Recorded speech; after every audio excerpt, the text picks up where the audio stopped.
Welcome in. It is the Last Dance recap right here on Shy City Sports, on Facebook, on YouTube. Welcome in. Episodes 5 and 6 officially wrapping up. And just an immediate thought, I don't know about you guys, but off the bat, it wasn't necessarily the stories that got me so much tonight. It was more just the banter across these 2 hours that were just fantastic overall. It was all the little side comments and all the little stuff. The stuff with Ron Harper was great. Like the little, obviously, any side remark that Dennis Rodman ever makes is gold. So that's always going to get a crowd pop. But I mean, we didn't really see Ron Harper interviewed at all, but you really kind of started to see that relationship develop, or that relationship that existed kind of take more of a front, I guess, front stage too, just because obviously now they're playing golf together, and to Michael, that's sacred. So Yeah, the I was gonna say, the Ron Harper stuff was good. A couple of comments by Dennis Rodman, the Tony Kukoc stuff, but man, I could have had at least another 15 minutes on the All-Star game stuff. Right in the that was beginning. amazing. Yeah, the banter in the locker room between all those players and how they were just kind of talking about Kobe, and he was pretty much in the league for a year and a half, and all these conference players are just talking about, they already know his game, they already know what he's going to do, and they still just could not stop it. That's just how good Kobe Bryant was, too. Yeah, it's great to see that, and just to start it off with his interviews, and a lot of people maybe not realizing, if they didn't pay attention to all of the buildup for The Last Dance as a whole, that they got these interviews with him before, obviously, the tragedy did strike in January that took Kobe Bryant's life. But just to see that and just to connect it all together, while it might have not been, like, the most important to the Bulls story, it's still, like, just the feeling of it felt fantastic, just to see him and to talk about it and to loop him into the history of what the Bulls and MJ were, hands down. It was kind of poignant in a way, because you almost, it's still, everything else in the world has gone on, and I won't get on my soapbox about everything else that's gone on in the world, but it's almost like Kobe Bryant passed away, and then like all this coronavirus stuff happened, and you almost sometimes forget, and all of a sudden he's on your screen, like, oh God, like he's gone. He's not around anymore, and you've almost kind of forgotten. It's gotten lost in all the other stuff we've had gone on the last couple of months, and it's really sad. And the thing is, though, it was really funny. It's like you kind of saw Mike trashing him a little bit, kind of like even like shit talking him behind his back, and then at the very end, it was this thing where it's like Kobe and him had this great relationship, and they really summed it up well, like visually, where like they're down on the defensive end, and Mike's almost like hugging him on the defensive end and like kind of patting him on the side. It was this really cool kind of moment that kind of summed up that relationship in the end. And it sucks because you kind of forget that you forgot that he was gone, and then it was so jarring that he wasn't there, and what we kind of lost. Yeah, and then, on top of it, you got to hear like the big brother comment and how Kobe said, he tells a story of how, hey, Mike, how'd you do that move? And, Yep. Mike kind of pretty much broke it down step by step, and then Kobe's passed it on to the other players. Because I feel like you hear, stories of NBA players nowadays are like, yeah, how do you do that move? And other players are just like, yep, figure it out. Like there's the classic Joakim Noah story of him idolizing Kevin Garnett, and the first time he went up against him, Garnett put a nasty move on him, and Noah's like, how'd you do that? What'd you do there? And he said, like, pretty much like, figure it out yourself. It was kind of cool to see that Kobe pretty much took everything he learned from Jordan and passed it on to those he mentored throughout his career. Absolutely. And before we get further here, I kind of skipped over introductions as well. We have Zach Pearson, Nick Bidding, and I'm Steven Johnson, part of the Shy City Sports team here. Zach Pearson, the co-founder of Shy City Sports. Nick and myself, co-hosts of the Bearfront podcast here on ShyCitySports.com. So welcome in. Please do drop in your questions as well, or just anything you want to talk about regarding episodes 5 and 6 that dropped tonight on ESPN. Again, it's weird to think that we're already more than halfway through this 10-episode journey, and I think it's even weirder to think that the documentary itself isn't even completed yet. Episode 9 actually just wrapped and was completed less than 72 hours ago. Weirdly enough, That's crazy. I'm just praying that the rushing of this doesn't hinder the final product. I don't see any way of that honestly happening, because everything we've seen to this point is gold, and we all know that there's so much more that we could have seen that's probably been cut, which is just disappointing about the whole thing. But looking at the first episode tonight, episode 5, talking about the Dream Team and just everything that went into that. And before this, a lot of people, there was the question that was pitted, who's going to be the most pissed off about this once this comes out? And a lot of people said Isaiah Thomas. And I think for all three of us, it kind of went to that Dream Team, the fact he was not a part of that Dream Team. And everybody kind of assumed it was because Michael Jordan was not going to play unless Isaiah Thomas was not on the Dream Team. And I felt like that really didn't dive in too deep into that piece to really create much of a tiff for Isaiah Thomas to be pissed off about. Yeah, it was kind of interesting to hear, to kind of put it all together that, Pippen had a problem with them, Magic Johnson had a problem with them, Larry Bird had a problem with it. Obviously, if you've watched those series and familiar with NBA history, you could kind of tell that. But then piecing it all together, kind of like a puzzle, and then Jordan saying, "Well, I never mentioned his name," and they tell the story of who's all playing, and I forgot who it was. That was like, yeah, the guy you're thinking of is not going to be the guy or on the team. That part was very interesting, but I mean, it's hard for me to believe that Jordan did not have a big It's one of those things where it's like, did Jordan really have to mention his name? Especially with all the other bad blood on there. And underratedly, like Karl Malone and Isaiah Thomas didn't get along either. I mean, that's another player on the team that him and Isaiah had their run, and there's a famous elbow that I think got thrown between those two back in the late 80s, early 90s before the Dream Team as well. So I just think Isaiah and those bad boy teams weren't really well liked around the league. And then you add that on, and if that's at all going to affect Jordan going full bore into the Dream Team, especially guys with like Magic and Bird and Malone and some of those guys, I think they made the right call. I think it is kind of funny. I think it's skirting around the edges of the issue for Jordan and all those guys. Well, I never specifically asked for him not to be, but I asked for who was on the team, and they said, "Well, the guy you're kind of underhandedly asking about won't be there." And it was kind of this unsaid agreement between them. It was kind of like a lie of omission. It was like, we all know what we're talking about here. So I think the documentary got it all across pretty well that, like, while his name wasn't explicitly said, they knew what they were asking. But I also think it also makes it a good point where it's always been this Michael Isaiah thing. I also think the doc did a good job of like, hey, by the way, these other big time players that are going to be on this team had a huge issue with him as well. Yeah, definitely. And, now I'm thinking we're probably going to get some more comments from Isaiah this week, because it feels like after the last 2 weeks, Isaiah's had something to say, whether it's putting Isaiah will always get in front of a camera. That's the one thing we learned. I mean, he was only interviewed once for this episode, right? Yes. He only came across once.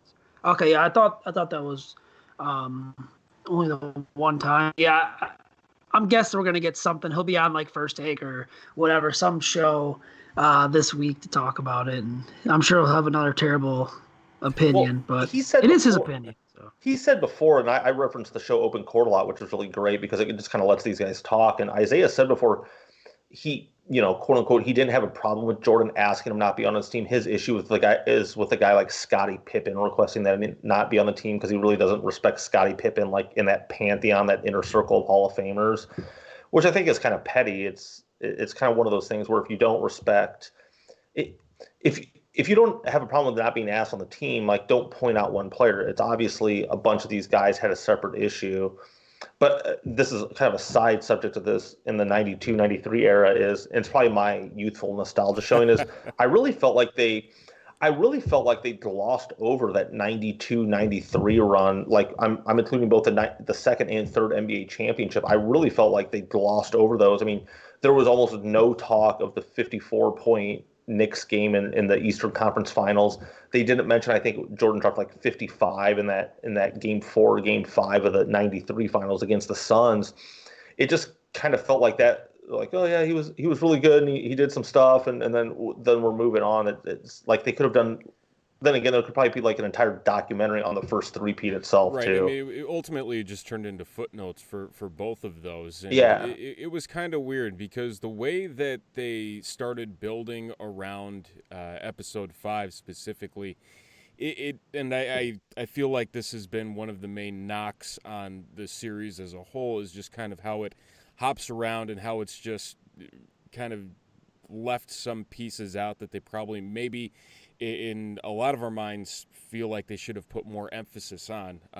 Like another piece kind of along just like those teams and everything else that went into it. You look at the Clyde Drexler and MJ battle, and just I really wanted that to be more of a right. thing because Yeah, me too. Yes. 100% me too. they left out the stuff where they even went to the Dream Team after the '92 finals, and Jordan continued to destroy him like in practices until like to his face. There's a great book on it. It's covered like extensively in McCollum's book about the Dream Team. About Jordan was just relentless with Clyde even after he beat him in the finals. Yeah, I mean it's funny, and really the only thing that you really got out of that was well, people were comparing me to him, and I just didn't appreciate that, and so I took it in my own hands, and that was pretty much the end of it. Just like the end all be all quote. Okay, we're moving on to the next thing, and Hmm. you know that's all there is to it, which is like, really, like, come You on, know, like, we had a video game about this NBA Finals. It was Bulls Blazers on the Super Nintendo back in the day. Like, well, that was the stuff back in the day. you know what they forgot, right? In that they didn't say anything about the bench leading the fourth quarter No, they comeback. didn't. Yeah, In that too. what was it, Game 6? I mean, Hmm. how do you not bring up Bobby Hansen, like the key bench player That's that why I'm sparks the here. run? Uh, I'm shocked that they did not show. I agree. I am shocked they did not show some key parts. And it's kind of weird because they obviously they talk about in the '93 finals before Game 5, where all of Chicago pretty much expected them to win. They had all their signs out. They kind of talked about that, and then you forget about like the bench game in the '92 NBA finals. It's kind of odd. I felt like they kind of picked their pieces a little odd. You know, they'd have something that they could include that fans would like, and they forget something of another series. But I mean, like, you know, like we've all said, it's all controlled from Michael Jordan. Michael Jordan pretty much picks what he wants in there. So it's just, I don't know. I'd be curious to see if they could put out like an unseen type footage bonus Yeah. episode or something. yeah. Give us a little more. But I was just gonna say that there's two ways to do this. Is I really hope there's a ton of basically like almost prologue, epilogue around some of these episodes where they dive deeper into some of this stuff, because I really feel like there's an opportunity there to dive deeper into some of these, because it's hilarious in today's age where if LeBron or somebody had a 54-point game in the conference semis, or a 55-point game in a swing game in the NBA Finals, it would be covered nonstop. And in this documentary, it's not even mentioned that the 55-point game against the Suns. I don't even think they mentioned how many points he had in that swing game at all before they lost the one to go back to Phoenix. And they talk more about the whole we're bringing one suit. It's unbelievable to me, some of the stuff they've left out. But I will say, Steve, early on, that was one of the issues with the doc I think a lot of people had, is it kind of jumps back and forth. And I will say, as we've moved forward a little bit, maybe that's tainted my vision of it. But at times, I feel like sometimes this documentary can't decide whether it wants to be a Michael Jordan last season documentary or a documentary of Jordan's career or the Bulls dynasty. It's kind of like trying to tread, not even like walk a fence line, it's trying to like walk two fence lines between three. It's walking these weird lines, and I'm not sure how to take it at points in It's a time. surefire identity crisis. I think that's ultimately what it comes Yeah. down to for this.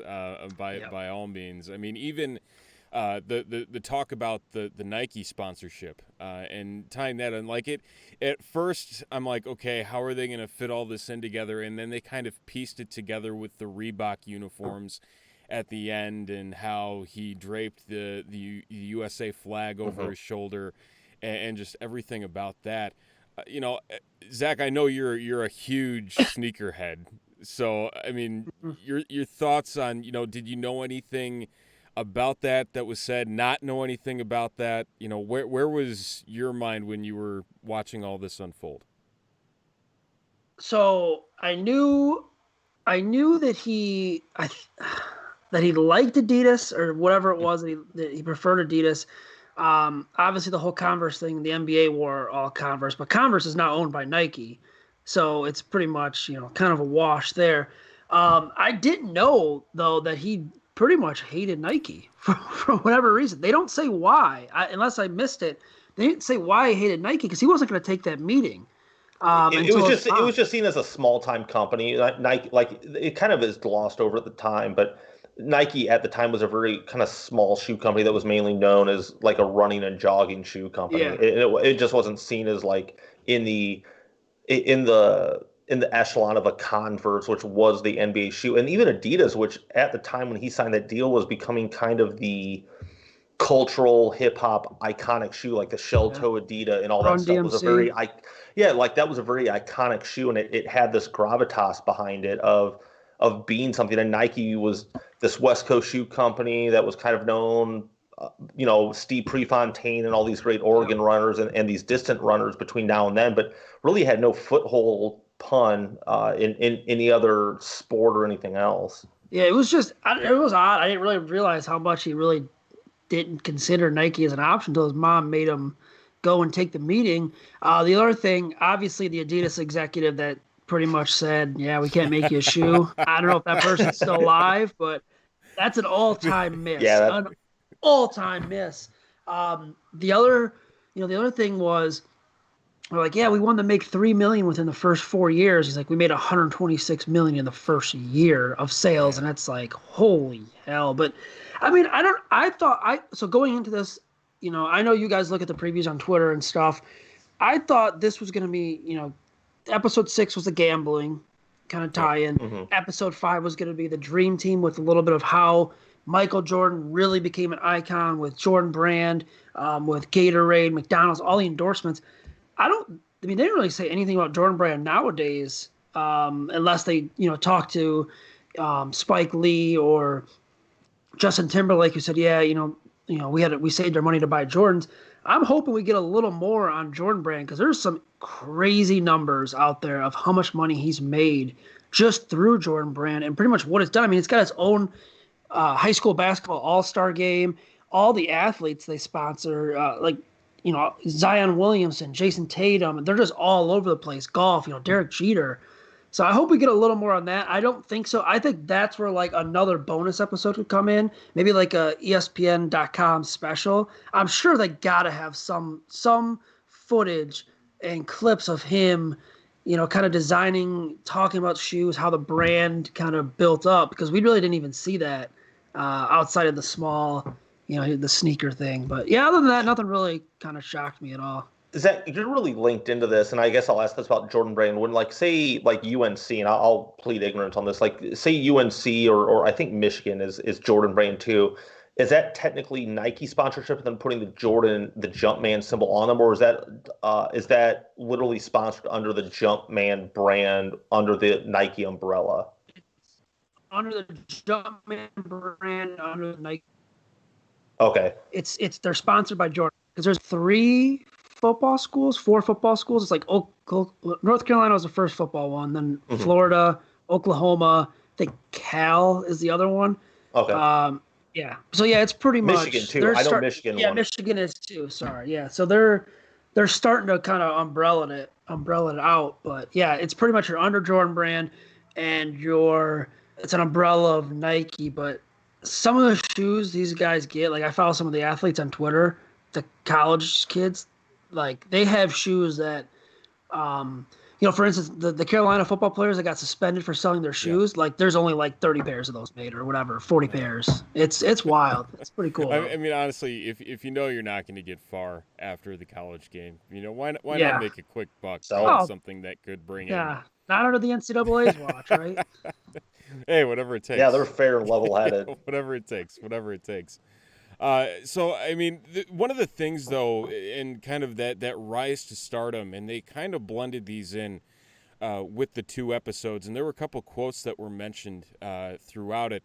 One that David Aldridge mentioned that said, if Mike keeps getting treated like this, you're going to force him out of the league, just with him getting burnt out and everything. And seeing what he went through in that 93 season versus what he went through in that 98 season, and really seeing the video from the moment he steps out of his hotel room and then fast forwarding through the day to the minute he steps back into his hotel room, it's nonstop for him. And I mean, it was always like that. But for Michael to specifically say, this is something like I don't want to do anymore. Like, I'm burnt out. Like, my head is not in it. I felt like there were a lot of similarities they were really pulling for. And it kind of made you sit back and think, okay, well, yeah, they tried to paint Jerry Krause as the villain in this. But in reality, how much more in terms of a percentage of why he made the decisions that he did this way on why he did step away both times, not necessarily just in 93 and not necessarily standalone in 98, but really altogether. Was it just a repeat situation?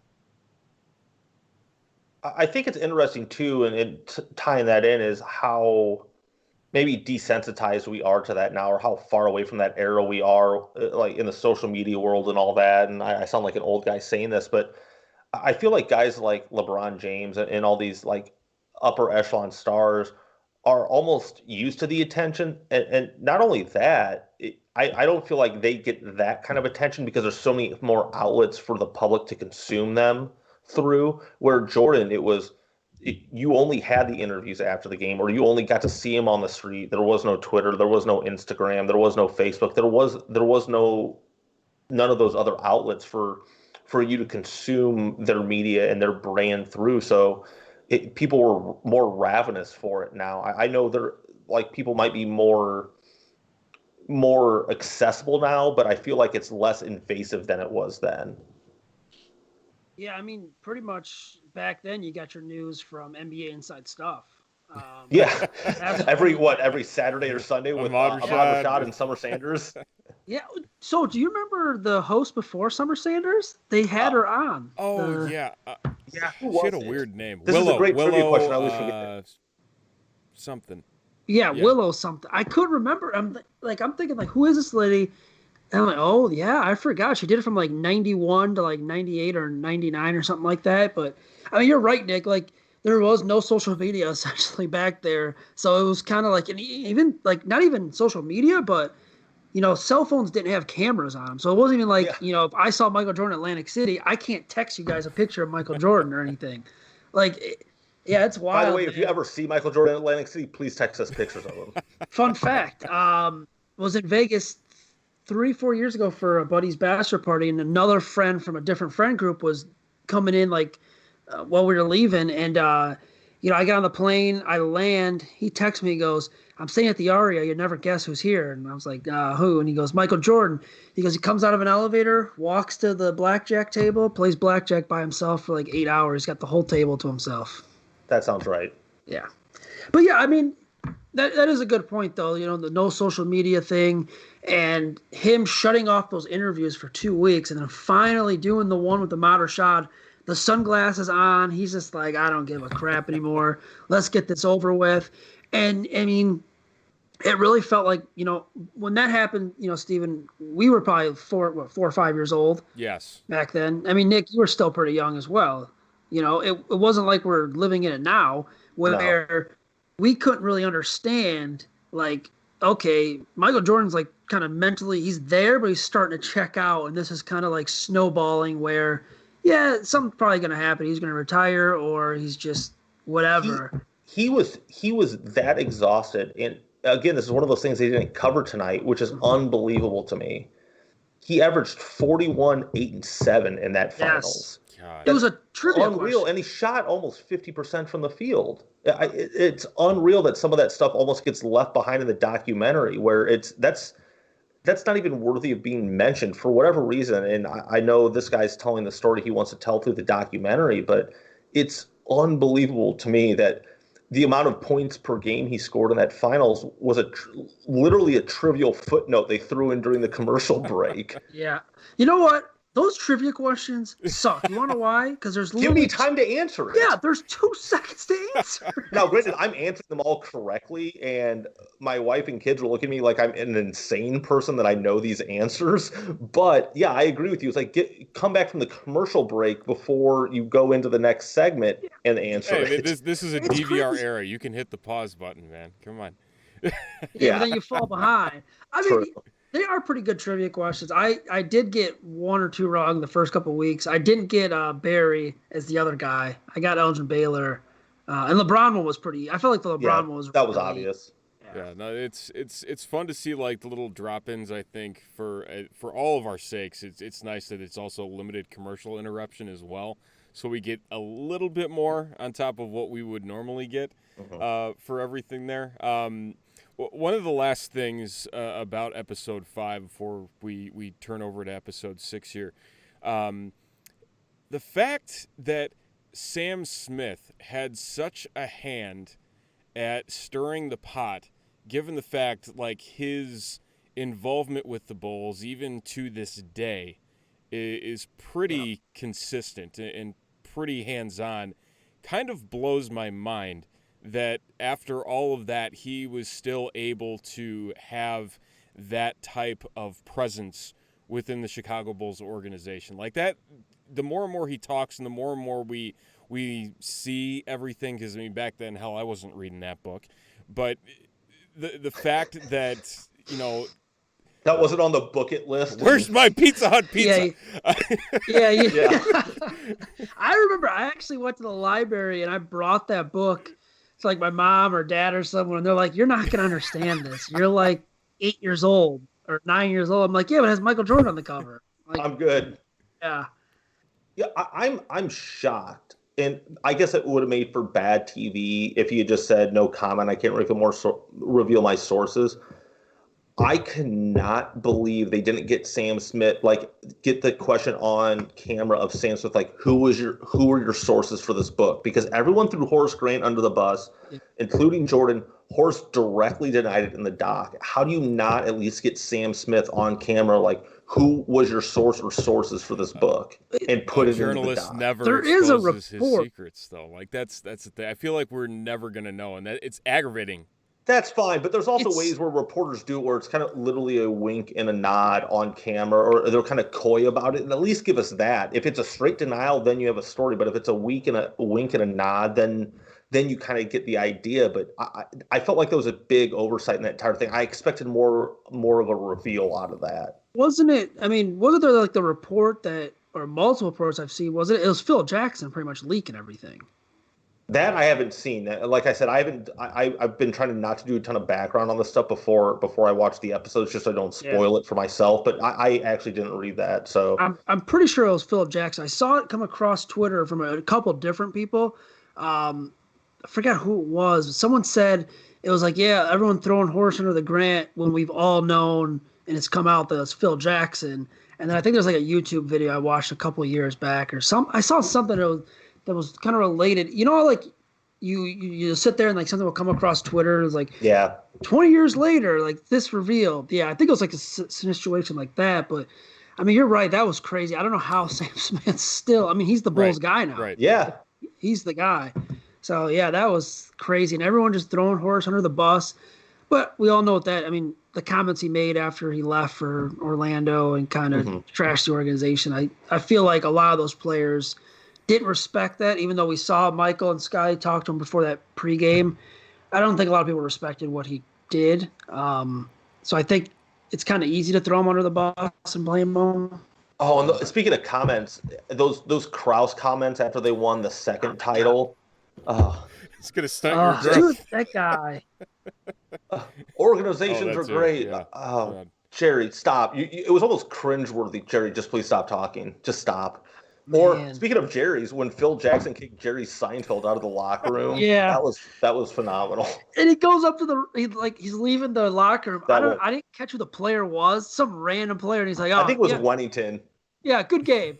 He Yeah. looks so Have a good awkward game. trying to like leave the locker room. He's like, I've got a camera pointed in my face. I've got a coach yelling at me to get the fuck out. Where do I go? Like, that's big. I'm gonna point at this chalkboard, say this play's not gonna work, and I think it was either Wennington that he walked by originally. It might have even been Brian Williams or Bison Dele that he told like, "Hey, good game, Yeah, that or one have at a the good end. game out there."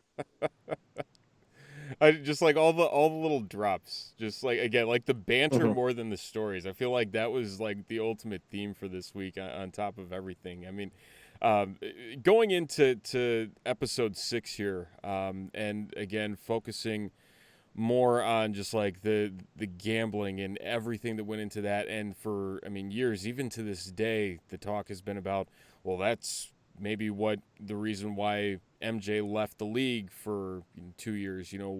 He had all these debts, he was doing all these things, he obviously bet on the game, and it was a deal with the NBA. But to get David No. Stern on camera before his passing, Oh, and just to have him just break all of that down and explain everything that's happened, and even to get the guys that were involved with Michael in this, or at least one of the guys, to even just say like, listen, like this was on the golf course, this was at the blackjack tables, like this is what Michael does. It was never anything about games. It's like, can we just finally put that to rest, please? And I feel like that Here's this episode did as much as it could have to try and put it to rest. Like that was its ultimate objective. Is like MJ's like, you gotta do at least one episode to get this crap off my plate. Here's my soapbox on that. This is the dumbest sports conspiracy in all sports conspiracy. The idea that David Stern and the NBA would suspend Michael Jordan for doing nothing illegal, yep. kill the golden calf and their cash cow, and just suspend him for a random amount of time and let him come back at a random amount of time a year and a half later for, again, doing nothing illegal is one of the dumbest sports conspiracies, probably the dumbest sports conspiracy ever. Like, it makes zero sense. Like, if you dug in and you found he was doing something illegal or betting on the game or whatever, okay, I could get on board with it. But to suspend him for a year and basically kill this gigantic money making machine, you're printing money as the NBA right now. To kill that for no reason makes zero sense. So if you believe in that conspiracy, I have zero respect for your logical skills. It doesn't make any sense. You're also next week. I mean, it's not gonna be done because there is that, the conspiracy of, is gambling related to the murder of Michael's father. So you're going to get that next week because it looks like the whole baseball retirement, his father getting murdered, is going to be in next week's, episode 7. Yeah. So you'll see some people on Twitter or some articles come out. But yeah, I agree. I really nothing to add to that because I fully agree with you. It's a dumb conspiracy. Both are dumb conspiracies, and it's just, as you could tell. People love to talk. Like at some point in the last 20 years or 25 years or whatever it's been, someone would have said something and we've heard nothing on it. Like people can't keep their mouths shut. Yes. It's just that's proven like human nature. We would have heard something by now rather than people like, conspiratorially like inventing stuff over the last almost 30 years. Especially now, given the fact that we are all stuck at home and running out of things to do by the day. Exactly. Just a note here, the number one trend on Twitter right now is Hooters. Thanks, Dennis. Dennis Rodman. You gonna go play golf? No, I'm going to Hooters. Who, by the way, Bill Simmons and Ryan Russillo said was not interesting last week on their podcast. What? I'm 100% serious. I'm not taking them out of context at all. They legitimately said the episode on Dennis Rodman and Dennis Rodman as an individual is not interesting. Why? I'm not sure. Their argument essentially boiled down to, well, I already knew all these stories, therefore it's not interesting. And I'm thinking, well, that doesn't mean in a vacuum it's not interesting. That just makes it not interesting because you already know it. Yeah, I guess I could see a point if they said, well, we've already seen the 30 for 30 on Dennis. We already know that stuff, and that stuff was shown in there. But I mean, there was stuff in Dennis's episode that wasn't in the 30 for 30. So yeah, I don't know where the hell they're coming up with that. But anyways, thanks Dennis for the great Hooters shout out this episode. God, where were they at? That was because that it had was to been on an off week. I think it was an off week somewhere before the end of the regular season. Okay, because that was a time where it was kind of jumping back and forth, and it went like the 93 to 98 or whatever. They didn't do a good job at tying that in. The only reason I'm saying it was like kind of an off week, or they won the 60th game, and I know that last season Utah won the overall 1 seed in the entire playoffs with like 62 wins. So I think Chicago kind of hit 60 wins and kind of cashed it in. And I think that that ties into Jordan's comments about how Phil knows when to give the team time off. Yeah. And when he drives off in that golf cart at the end of that little segment, it's 1 week until the playoffs. And so that's kind of that's kind of where I'm kind of piecing that together through there. He also says, if we had a young coach, aka Tim Floyd, we'd we'd be running right now and practicing. So, I mean, dude, like I don't know about you guys, but I think 5 and 6 have been definitely the most quotable 100%. Episodes so far. 100%. Absolutely. I mean, the Randy Brown, it's like tickets from God. Tickets from God. Kevin mentioning that in our comments here on Facebook as well.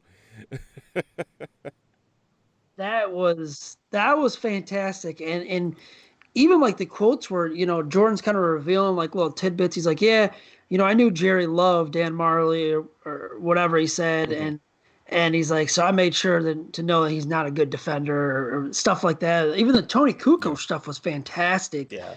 I never knew Scotty Pippen said just that. The fact that was their first time meeting, given, there were going to be a couple seasons where Tony was going to play overseas and everything that was happening with the end of Yugoslavia back in the day and Croatia being a part of that. Just it was all kind of put it in a new perspective that, he was just not liked at first. And the fact he had to do as much as he did to gain the respect of Michael and Scotty. And I'm glad that we saw him, because for a minute there, I thought that we were not going to see Tony. And I had a feeling it was going to have to do with his accent, because sometimes he's just not the easiest person to understand. But to see that... He's a quiet guy, too. He's not about that, glamorous NBA lifestyle. I mean, that's just not who he is. That's never who he has been. I can't even remember the last time you actually heard from Tony Kukoc, ever. I think honestly the last time I remember him sitting for an interview was during that Dream Team documentary they did a few years ago on NBA TV. But I really think, and I know every week I kind of bring this up, supplement people. People really need to go back and watch as much of Tony Kukoc as you can. He was such a phenomenal basketball player and so ahead of his time. So ahead of his time. If he played today, he would be the point forward, stretch four to end all. If everyone right now is going crazy over Luka Doncic, I'm like, no, you need to go back and watch Tony Kukoc, because that's who that was 20 some years ago. You have to understand that. And it wasn't even his fault that Jordan and Pippen hate him. It was Jerry Krause's fault. I mean, it always goes back to Jerry Krause. The whole MJ during the 93 finals, too. It goes back to Jerry Krause. And, I mean, we had a couple good MJ disses on Krause, too. The one where he said... It'll stunt your growth. Yeah, it'll stunt your growth. Or Jerry would put his own kids in front of, or put someone in front of his own kids, even though everyone's giving them everything they could give them. And, yeah, there's just... Man, I think every week I'm like, all right, Jerry Krause is going to get a bone thrown at him. Nothing's going to happen. And then, boom, stunt your growth. Blindsided. Yeah, you can't be in here. And we saw some great prime Charles Barkley, too, which I always love. Yep. Barkley was really good in this one. And then, I mean, pretty much closing out the episode 6, the Range Rover with the 2 tray license plate, and he's just stuck in that miserable 94 traffic going from Lake Forest. Some things never change. How does he not have a police escort? Or I mean, who else at that time in Chicago is driving a red tinted Range Rover that says 2 tray on it? and going towards United Center. Like, Yeah. not many people here. No, It probably makes you very thankful few. that there Yeah. weren't smartphones back in the day, or else we would have seen a lot more accidents along that stretch of highway. There was a car phone shown That's true. in his That Range was back in the Rover. heyday of those. Yeah. You know. Yep. No, yeah, but you're right. No smartphones because yeah, we would have seen that everywhere. I'll be interested to see what they do with the next 4 episodes. I would assume they would then jump back to like him going to play baseball and maybe like the first championship back, and then the first one against Utah. I'll just be interested to see how the next 4 play out, just because they've been jumping back and forth with the first three-peat so much. Like, do they continue that? I would assume they continue that trend through basically the baseball season, the first season back, the first Utah championship, and then how they start tying all this together. We'll know, going back to what you said, though, how they left stuff out, we'll truly know, like, how much attention they really paid during this documentary and stuff, because if they don't bring up the Hubert Davis, Scottie Pippen, Hugh Holland's foul, I mean, that's a huge part, because, I mean, the Bulls are probably going to the finals. They probably don't win it, but they're probably going to the finals if that foul is not called. Well, and that's the interesting thing is, will they touch on it, because it doesn't involve Jordan, like, and that's where this, I think you might see the identity crisis raise its ugly head again. Is this a Bulls documentary? Is this a Jordan documentary? Like, if they really deep dive that, then it's kind of a Bulls dynasty doc. But if they just briefly touch on it and Jordan's response to it, then it's more of a Jordan doc. So I think that's where you might see that identity crisis come back up. For me, they don't even have to deep dive into it. Just give me a little bit on that situation. Like, this is the thing. We have 4 episodes left, just 4. I mean, like you said, we haven't gotten to the retirement. We haven't gotten to the return, the baseball, none of that. I mean, even the 72-win season, being as exciting as that was, his first full season back, and really when Jerry was ready to... Space Jam? Are we going to get a Space Jam episode? We'll get the plug in the first trailer dropped for Space Jam, whatever the hell they're calling it. I don't even know. I immediately shunned that away. Yeah. Space Jam directed DVD or directed video, or whatever the heck they're calling it now. Let me ask you guys this. I know, Steven, you said, I didn't know the episode 9 was just finished. Yeah. I thought this was all done. So episode I did not 9 know that. just finished this last week. They just wrapped on it. The final interview that they did was John Stockton back, I believe it was in January. No, it was March. Yes. So, yeah, I read that. March was the last interview that they did for this, and they were anticipating that the episode 10 would be done this week. I mean, that's insane to me, that something that has this many eyes on it, that is this coveted, is specifically by Michael Jordan and Chicago Bulls fans who grew up with this and idolized this team and the player Michael Jordan, that it's getting rushed this quickly, which kind of scares the hell out of me, wondering. Right, Hey, exactly. we asked I mean, for it. that's the thing. We did. I almost feel like this could be like a 20-part series, though. Like, with all the stuff that are not diving into and cutting out, I almost feel like it could be like a 20-episode deal rather than a 10. And I know we were all begging for it, but when we were all begging for it, they'd already said it was going to be a 10-part series. I really feel like this could have been like a 20-part thing, and that's going to be my fear. And I know, as a Bulls fan and growing up through this, I have a soft spot in my heart for it. So there's some nostalgia pulling the heartstrings there. But I really feel, just some of the stuff we've covered that they've left out already is you could do entire episodes on that 92, 93 season, especially there was literally an entire documentary on Jordan playing minor league baseball. So how do you start distilling all of that down? So let me ask you guys this. I know, well, Steven, I know you brought that up earlier about they just finished it. I actually read that article. I didn't put it together. I missed that piece. I did catch that they're filming a sequel to Varsity Blues. Anyone else? Yeah, that's part of the article. All right. Yeah. Anyway, that's not the point, though. The point is, what are the chances now that they finished episode 9? I'm guessing episode 10's not this finished, week right? they're supposed to finish it.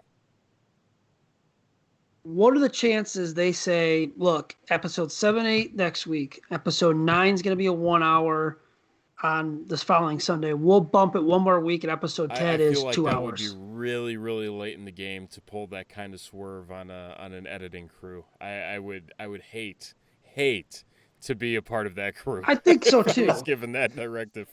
But I mean, what else is? I mean, what's holding it back? We're not getting live sports until, July, probably end of June.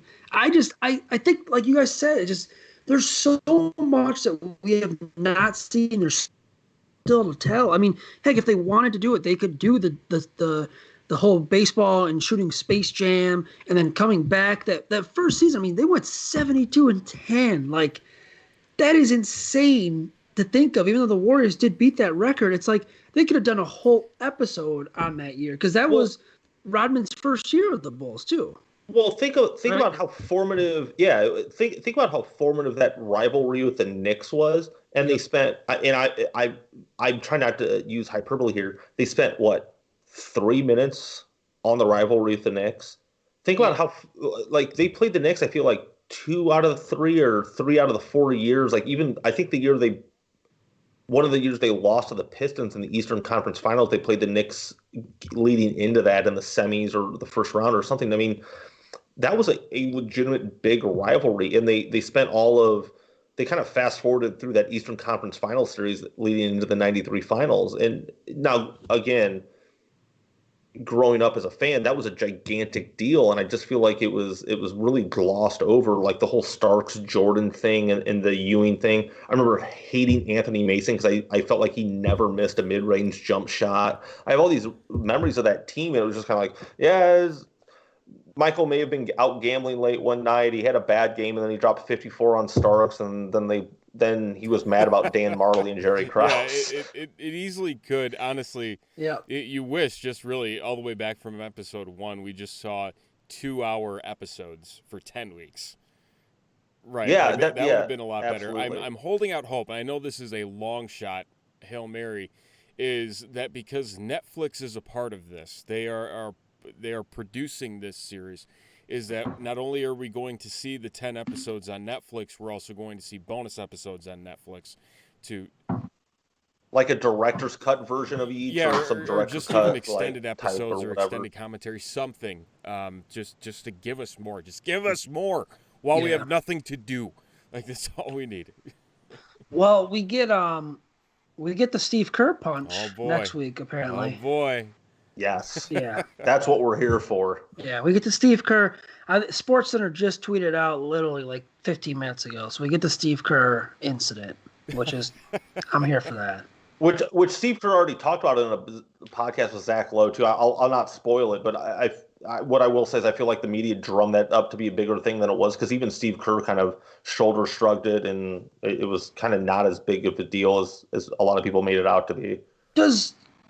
Does the jump, before we kind of wrap things up, does the jumping around bother you guys at all? I see a lot of people complaining about it on Twitter. I can catch up. I understand it. I understand why they're doing it. What's their what's the context of their complaint? They wish they'd stick to a season or a player for the entire episode. I go back That's and the main forth one. on that. I mean, I've had some digs at it. I feel as though out of the 3 weeks so far, this week has kind of been the most hodgepodge. But there have been little quips to each piece that, you could say, okay, we can connect this. I don't know. I go back and forth because, honestly, I don't know if there would be enough to reel people in to watch an entire episode on a specific player or a specific season, given the fact, and I mean, this might go for all of us here, is that, like, when we heard The Last Dance, I honestly wasn't even expecting them to go back, per se. It was No, I was not. I really expected it to be all about the last season. That season. hasn't been the case, so I guess it comes to a question of, okay, how interesting is that last season in retrospect, and how does it all really make sense? Is it because it's been so long, do we need to reintroduce these players to an entire generation that never got to see them play? Which blows my mind, and I hate being that old, by the way. Yeah, and I guess that's the thing where we talk about the identity crisis of this documentary is when you talk about a question like that, people are mad at us jumping around. It's like, okay, well, is this a Jordan documentary? Is it a Bulls dynasty documentary, or is it a documentary about the last season? I think it's very clear at this point that it's definitely not a documentary just about the last season. I think Yeah. that's off the board. So now is it a Jordan documentary or a Bulls dynasty documentary? And I feel like it's leaning more towards Bulls dynasty documentary. So the flashes back don't bother me as much because I feel like they're trying to put the dynasty in context of the Yeah. last season, and I understand it from that point. But I think a lot of it is the way you walked into this and what your expectations were. So if your expectations were like straight last season or whatever it was, yeah, I can see the complaint. But I think if you kind of shift your viewpoint a little bit, and now it's a documentary about the last season, but it's drawing on the entire dynasty itself. I think not that the complaint becomes less valid, but I think if you change your viewpoint of it a little bit, it you gain a little bit more context about maybe what their goal with the documentary was. Yeah, I mean that'd be my only complaint would be I didn't know. I guess not misled, but I kind of believed it was gonna be more towards the last season as a whole, and maybe spend like an episode leading up into it.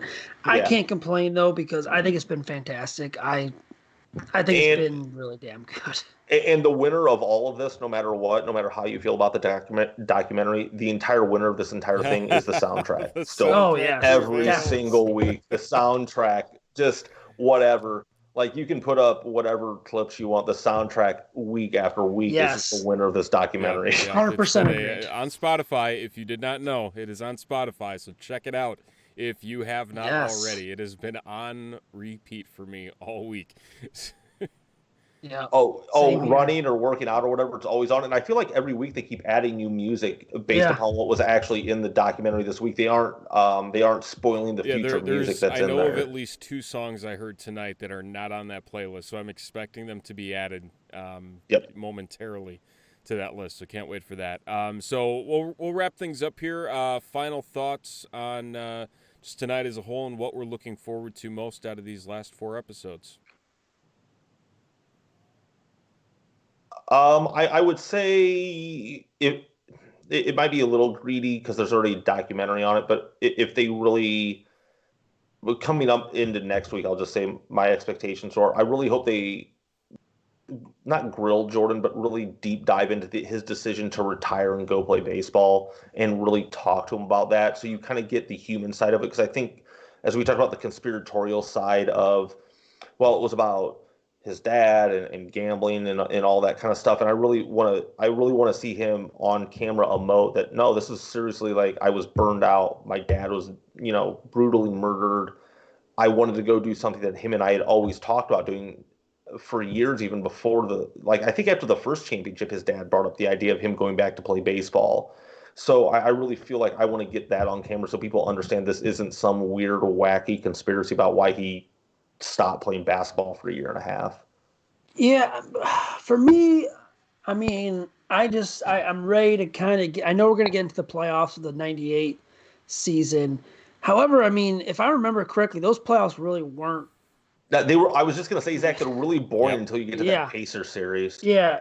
You get the Pacers and then you get the finals because I mean, they whooped the Nets. And please, for the love of God, never show those Nets tie-dye jerseys ever again. Oh no. Holy smokes, those were bad. But yeah, I'm kind of interested to see what they do about the playoffs. I think they'll smoke right through that Nets series. Hmm. And I think And the that, second round was the Heat. Was it a descending Heat Yeah. team a little bit in the second round? yeah, I can't quite recall. I think it was the Heat, and I think it was quick again, if not a sweep. Yeah, the Pacer series, because that Pacer Yes. series went Game 7, didn't it? Yeah, that was a Yeah. 7 game. Yep. So I'm just curious to see how they do that, and if they show the 96 and 97, and then how much we're actually going to get on the aftermath, because if it is a true documentary about the Bulls team, they'll show the aftermath with Phil going to the Lakers, Jordan retiring, what happened to the Bulls with, the baby Bulls and how it just did not work out. I'll be interested to see what they do on that. I'm just hoping for more quotables. I need good quotes. I need more Michael Jordan telling Patrick Ewing that he had to go back to 85 to whoop their ass with the shoes. That was fantastic. Just give me more of that stuff, and I'll be happy. More Ron Harper, more Scotty Burrell, and just keep the Yes. soundtrack rolling like it is. More, And I'm good. More Scottie Pippen too. He was kind of absent in this yeah, episode. it's He been was very bizarre quiet. to see just how little he's actually been utilized as of late. I'm not a fan. I'm not a fan. But hopefully we see more of him here as we move forward in these last 4 episodes, specifically since he was basically the leader of the team for a year and a half. So we'll see what happens. Yes. I will say one more thing I want, and this is a little bias of me, more Roy Williams. Because there's stories I've heard that was Roy told on the radio and like podcasts that should be told in this. Like he's got some fantastic stories about Michael Jordan that I feel like a lot of people have heard them. Like there's a couple about them playing golf together and going back to the shoes, how Roy can just pretty much call Michael and say, "Hey, I need these shoes," or "I want a pair," and Michael just customizes a pair of shoes or something for him. I need more Roy in this. Fine. I want Cole Kmet the last episode, Zach. We're gonna be biased. I'll pass. Hey, he's a local kid. He grew up a Bulls fan, probably. He just It's saw true. really Exactly. crappy Bulls I want teams. Cole Kmet's thoughts on the Bulls dynasty. Yeah, exactly. Yeah. I want his thoughts on Eddie Curry and Tyson Kirk Heinrich, Chandler. too. Oh, Don't forget God. about it. All right. Yeah, let's get into exactly. it for the episode 5 and 6 recap here from Shy City Sports.